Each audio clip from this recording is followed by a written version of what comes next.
Welcome back to one more kitchen mini vlog. ఈ వీడియోలో నేనైతే లివర్ ఫ్రై ఎలా చేయాలో చూపిస్తాను.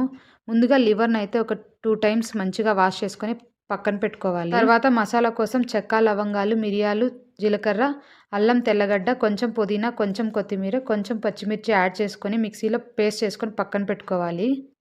తర్వాత స్టవ్ మీద కుక్కర్ పెట్టుకొని ఆయిల్ పోసుకొని కట్ చేసుకున్న ఆనియన్ ముక్కల్ని యాడ్ చేసుకొని కొంచెం కరివేపాకు, కొంచెం పచ్చిమిర్చి యాడ్ చేసుకొని పచ్చివాసన పోయేంత వరకు వేపుకోవాలి.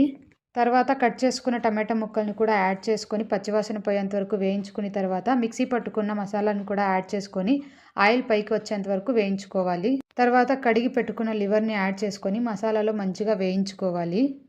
తర్వాత టేస్ట్‌కి తగినంత సాల్ట్, కొంచెం పసుపు పొడి, కొంచెం ధనియాల పొడి, కొంచెం గరం మసాలా యాడ్ చేసుకొని కాసేపు ఉడికించుకోవాలి. ఫైనల్‌గా తగినంత వాటర్ పోసుకొని కొంచెం పెప్పర్ పౌడర్, కొంచెం నిమ్మరసం, ఫైనల్‌గా కొత్తిమీర యాడ్ చేసుకొని కుక్కర్ మూత పెట్టుకొని ఒక 3 విజిల్స్ వచ్చేంత వరకు ఉడికించుకోవాలి. తర్వాత వాటర్ అంతా ఇమిరిపోయేంత వరకు ఫ్రై చేసుకుంటే మనకు కావాల్సిన లివర్ ఫ్రై అయితే రెడీ.